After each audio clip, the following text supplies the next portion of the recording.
नमस्कार। आज हम धर्मवीर भारती के द्वारा रचित जो पाठ है काले मेघा पानी दे, इसके महत्वपूर्ण प्रश्नोत्तरों की चर्चा करेंगे। प्रश्न नंबर 1, लोगों ने लड़कों की टोली को मेंढक मंडली नाम किस आधार पर दिया था?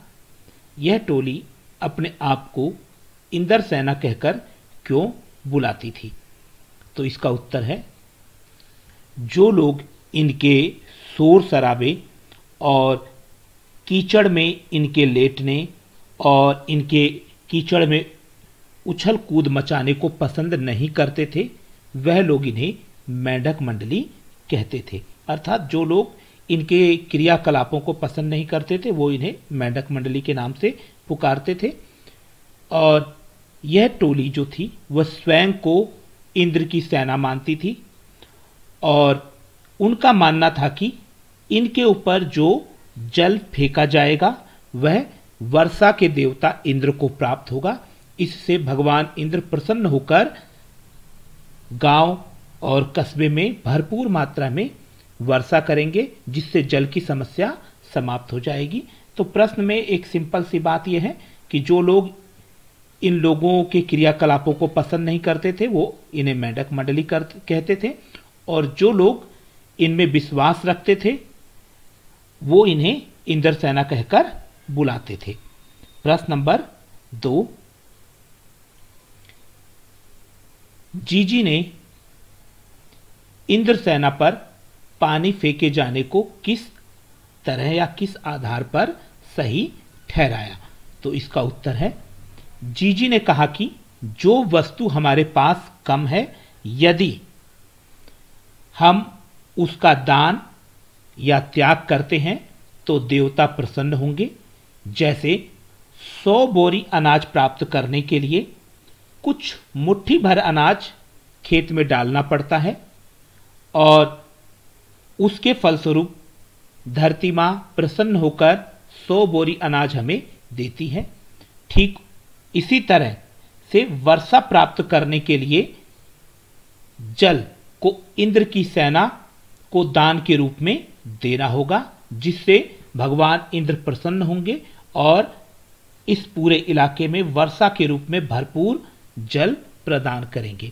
तो यहां पर दान और त्याग के महत्व को जीजी ने प्रतिपादित किया और बताया कि ये एक तरीके से जैसे अनाज की बुआई करने के लिए कुछ मुट्ठी भर अनाज धरती में हमें गाड़ना होता है या फिर छींटना होता है या बोना होता है, उसके फलस्वरूप हमें अनाज बहुत सारा प्राप्त होता है। ठीक उसी तरीके से इंद्र की सेना के ऊपर यदि हम कुछ बाल्टी पानी जो है फेंकते हैं तो इससे जो है भगवान इंद्र प्रसन्न होंगे और बहुत सारा जल वर्षा के रूप में देंगे। तो एक तरीके से जीजी ने बताया कि ये एक तरीके से जल की बुआई है।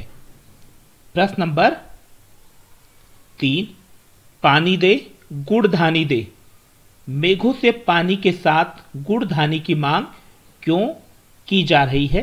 तो इसका उत्तर है, गुड़ धानी अर्थात गुड़ और धान। यहां पर गुड़ जो है गन्ने से संबंधित है, धान चावल से संबंधित है।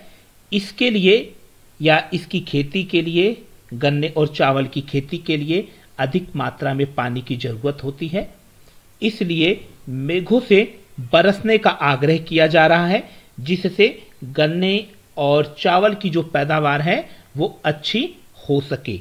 प्रश्न नंबर 4, गगरी फूटी बैल प्यासा, इंद्र सेना के इस खेल गीत में बैलों के प्यासा रहने की बात क्यों मुखरित हुई है?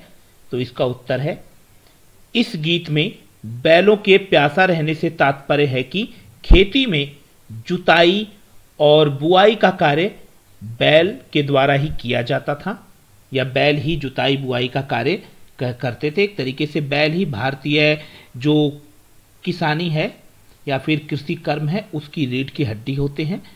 और अब तो खैर ट्रैक्टर से कार्य होने लगा है, लेकिन जिस समय ये पाठ लिखा गया उस समय बैल कृषि कार्यों में बहुत ही महत्वपूर्ण भूमिका निभाते थे और वर्षा ना होने से यह बैल प्यासे हैं और प्यासे बैलों से खेती बाड़ी कर सकना संभव नहीं है। इसीलिए कहा गया है कि प्यासे बैलों से खेतीबाड़ी नहीं की जा सकती है। इसीलिए इंद्रसेना से पानी का आग्रह करते हुए कहा गया है कि गगरी फूटी बैल प्यासा, पानी दे गुड़धानी दे, काले मेघा पानी दे। प्रश्न नंबर 5, इंद्रसेना गंगा मैया की जय क्यों बोलती है? नदियों का भारतीय सामाजिक सांस्कृतिक परिवेश में क्या महत्व है? तो इसका उत्तर है, गंगा भारत की पवित्र नदी है। इस नदी को मां के समान सम्मान दिया जाता है। भारत में सभी नदियों को पवित्र माना जाता है और उनको मां की तरह ही पूजा जाता है। इसलिए इंद्रसेना गंगा मैया की जय बोलती है। भारतीय समाज और संस्कृति का विकास इन नदियों के किनारे ही हुआ है। यह नदियां खेती के लिए जल प्रदान करती हैं, पीने के लिए पानी उपलब्ध कराती हैं। इसीलिए इन नदियों का बहुत महत्व है। इसीलिए इंद्रसेना गंगा मैया की जय बोलती है। उम्मीद है कि इस पाठ के जो महत्वपूर्ण प्रश्न हैं आपकी समझ में आए होंगे। धन्यवाद।